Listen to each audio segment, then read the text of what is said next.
today you've got Sir Keir Starmer ordering his shadow ministers to refrain from appearing on a picket line. So it is an absolute outrage and a disgrace. And so, yes, certainly, of course, the trade union movement, I think, needs to be moving away, in my opinion, from the Labour Party. And I think we need to be recapturing and refocusing in the way in which Tosh was outlining in his contribution, because, you know, those softer aspects, if you like, of the Labour movement, you know, the social side, is really important to bring people in.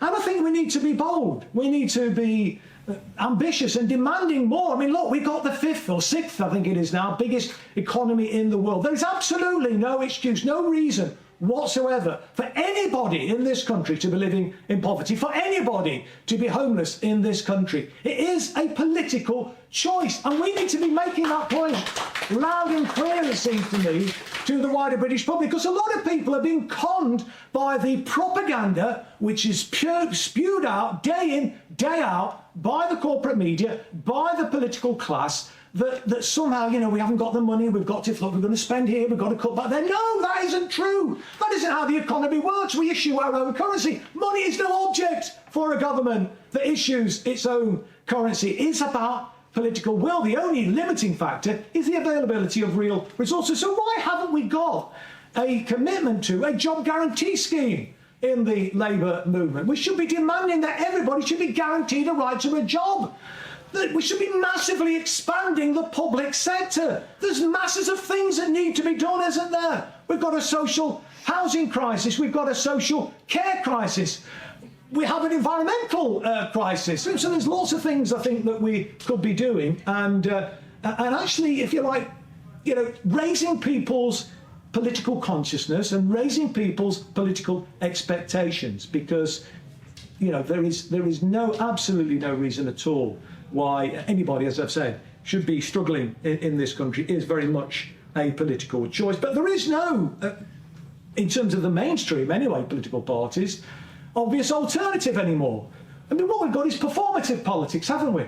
You know, there's very, very little difference now between the Conservative Party and the Labour Party. And if truth be told, and it grieves me in many ways to say this, the difference was never that great in any event between Labour and the Tory party, even back to those halcyon days of the 1945 Labour government. And so in many ways, you know, the Labour Party has been used as a tool of the establishment to keep the working class in their place, basically to stop a revolution. That's not to say that the Labour Party hasn't done lots of good things, and it has, and that's certainly that 1945 Labour government did many, many good things, set in train a post-war consensus that stood the test of time for 34 years. So we have no real choice now, it seems to me, in this country. We've got Labour and the Tories. Basically, the Labour Party is the Tory party with a red rosette, giving the illusion of democracy so that, you know, the establishment, the status quo, the establishment won't be too disturbed by a Labour government. The status quo will more or less stay in place. You've got a government, if the Labour Party were to get in, you would have a government that's committed to neoliberal economics, a government that's in the pockets of the war machine. So what would change? Nothing would change. And in many ways, it could be even worse. I mean, and the truth is, and when Jeremy Corbyn became the leader of the Labour Party, he wiped out the party's deficit. It raised tens of millions of pounds in small donations. They've all dried up now. Now their party is being funded by the oligarchs. And obviously who pays the piper obviously calls the tune. And what the Corbyn project did was to, if you like, threaten that cosy status quo. And so it had to be destroyed at all costs. So what does Labour stand for today? Well, I mean, let's go through some of the things. They've said, key people, I think Rachel Reeves said Labour is not a party for unemployed people. I mean, they're saying that on the record. We're not a party for unemployed people. What the God's name are they on? I mean, it's shocking, really, you know. They want to force people who are long-term sick back into work. So people, you know, are struggling with disabilities and chronic ailments, forcing them essentially off higher social security benefits and into, if they can get a job, very low-paid, low-status occupations. We know that they're cozying up to the likes of Rupert Murdoch. You've got Sir Keir Starmer, who promised during his leadership election campaign that he would have no truck with the Sun. Now he's writing a regular column in the Sun. So is Wes Streeting. It's an absolute disgrace. They've rejected renationalisation. They've ruled out a wealth tax, a windfall tax, and they, are not interested in certainly bringing back the railways back into public ownership. That's for certain. And they won't support a decent pay rise for workers. And again, if I can quote Rachel Reeves, was pleased when it was put to her that tens of thousands of people have left the Labour Party. She was pleased that socialists were leaving the Labour Party. Sir Keir Starmer is saying that they want to keep the shocking two-child benefit cap. They want to retain the universal credit system. They even want to keep the disgraceful benefit sanctions regime, which Starmer himself described as cruel not that long ago. So look, the Labour Party is in the pockets of the war machine, and this motion that is coming before the TUC tomorrow is quite shameful. I mean, and Tosh has touched on this. I mean, and the article that was written by Gary Smith for Labour List, where he said, no ifs, no buts, why trade unionists must stand with Ukraine. I mean, what an absolute disgrace. I mean, where are these people living? Are they not aware of, it's Law 5371, which Zelensky has signed into legislation in Ukraine, which strips 70% of Ukrainian workers of collective bargaining rights. It introduces zero-hour contracts and allows the state to confiscate trade union property. What a disgrace. What are trade unions actually doing supporting a proposition like that? It makes no sense whatsoever. And, for trade unions like the GMB and others who might say, well, the arms industry does create jobs. Well, that's also a red herring, because back in, I think it was about 1981, there were something like 450,000 people working in the so-called defence industry, the armaments industry. It's down to about 150,000 today. So there's been a hemorrhaging of jobs in the so-called defence industry. And so what's required, isn't it, is defence diversification. And that's what the trade unions should be arguing for. I mean, as Tony Benn once said, if we can find the money to kill people, we can find the money to help people. And as I've already said,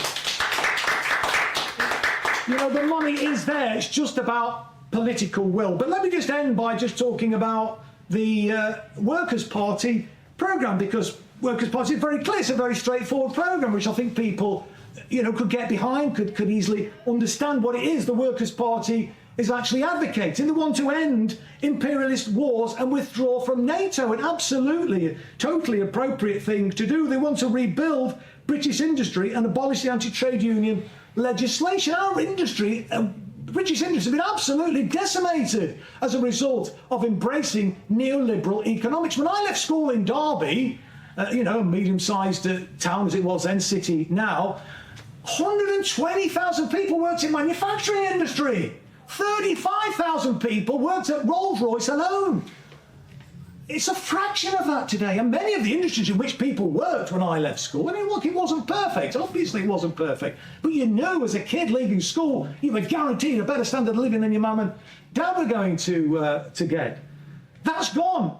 Many of those jobs, many of those industries, many of those factories just no longer exist. And those that remain, are massively downside. Rolls-Royce is still the biggest employer in Derby, but instead of employing 35,000, it's down to 11,000 people. Where have those jobs gone? Well, some have gone as a result of new technology. And John Maynard Keynes made a speech back in 1930 saying that my grandchildren's generation, that's basically Tosh and me, and we're not his grandchildren, but that generation, I don't think we're related to him, are we? We'll only be working 15 hours a week. Well, we could have been. The new technology's come, but where's it? Who's benefited from it? The benefits have been accreted by the elites, by the oligarchs, by the corporate capitalist class. This is something else we need to be getting out, it seems to me, to people. That the real enemies in this society, are not migrants, they're not refugees, they're not the unemployed. It's the people at the top of society, because these are the people that are actually denying those opportunities, those jobs. They're offshoring those jobs to low-wage economies and accreting the benefits of new technology to themselves. It's hard to think, we had 13 years of a Labour government. Why have we still got, or why do we still have, because there's obviously been more anti-trade union legislation put on the statute book since the general election in 2010, But why wasn't it all got rid of? Why did we still have anti-trade union legislation on the statute? But when the trade unions founded the bloody Labour Party, Tony Blair was bragging about the fact, crowing about the fact. He said that with the reforms that we're going to make to the trade union legislation in this country, we'll still have the most restrictive trade union legislation anywhere in the Western world, as if that was a good thing.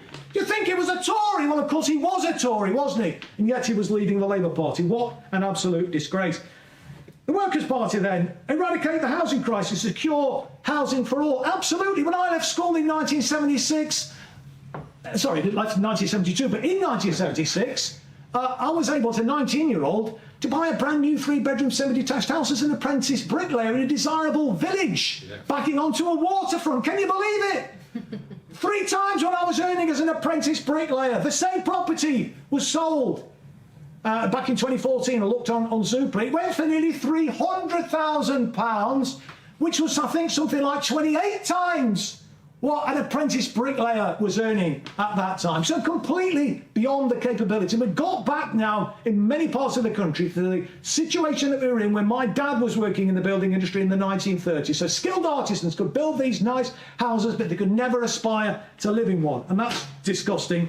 You know, we need to get away from that. And of course, we need a massive renaissance in council, good quality, decent council housing too. Free cradle to grave education and vocational training. Absolutely. Why have we got tuition fees in this country? It's another shameful scenario. And again, something that Sir Keir Starmer says is going to keep. The Workers' Party saying we will get rid of that. An NHS that's fit for purpose with cheap and nutritious food. A food strategy, absolutely crucial. Because we've got an obesity epidemic, haven't we, in many working class communities. And we need to be giving people access to good quality, decent, low-cost food. And I think that's a really crucial commitment in the Workers' Party programme. And really key, it seems to me, to a health strategy as well. And removing the barriers to working class participation in public life through things like public laundries, creches and dining facilities. Because for working class people, many do find it difficult to get involved, you know, to stand for local council, to stand for parliament, to put the time in because of all these barriers that are put in the way. And I think that's another really, again, something that people are thinking, it's tangible, people understand, and it makes sense. It's common sense socialism, isn't it? A comprehensive social care provision for elderly and disabled citizens. What an absolute scandal it is. The generation that built the welfare state, that built the National Health Service, are now struggling and, you know, can't get the care that they need. A low-cost, fully integrated public transport. Our public transport is a bloody joke. It's a disaster. It's an outrage. I mean, I was in Europe last year, and the trains there, much cheaper, much better quality, much cleaner. And we came up on the train with Tosh today, it was sweltering. It's hotter than it is in this room tonight because the air conditioning wasn't working. Public ownership of all the utilities, absolutely. And I think if you go around and speak to people, if people saw the Giles Brandreth going around looking for secret socialists when Jeremy Corbyn was the leader of the Labour Party in Guildford, of all places, the capital of the home counties. Everybody was in favour of bringing back the utilities into public ownership and getting rid of tuition fees and kicking the privateers out of the health service and putting regulation on the private renter sector and so on and so forth. And open and easy access to culture and the media. Again, another crucially important and clear commitment. And as I said, and I think I've touched on this in my earlier remarks, I mean, basically government support to help people to live sustainably. You know, it's no good saying to people, yeah, okay, we've got the, you know, there is a climate change crisis, so you're going to have to, you know, tighten your belt and you're going to have to, you know, go cold and whatever. And just, no, that ain't the way to do it. That ain't the way to do it. We've got the resources, massive economy. And so the commitment, you know, isn't about, you know, raising more taxes. It's about redistribution of income and wealth and making people understand that in an economy that issues its own currency, money is no object. The only barrier to ensuring that you don't create inflationary pressures is making sure that you match your spend to the real resources that are available in the economy. And there's plenty of real resources available in our economy today. Many people still unemployed, even bigger number of people who are underemployed in this country. I was looking at some figures in the Office of National Statistics recently. I think there's something like nearly 9 million people, so, you know, the euphemism, economically inactive between 16 to 64. But if we had like a job guarantee scheme, if we had a massive expansion of the public sector and the sort of things that we're talking about in the programme that the Workers' Party have set out in its 10-point plan, we could put people back to work. We could create the good society that everybody wants. So I think our task as socialists in the Labour movement, in the trade union movement, is one, to push for disaffiliation from the Labour Party, and two, to raise people's expectations and to raise people's political consciousness. If we do that, then we can bring about the revolution I think that we would all love to see.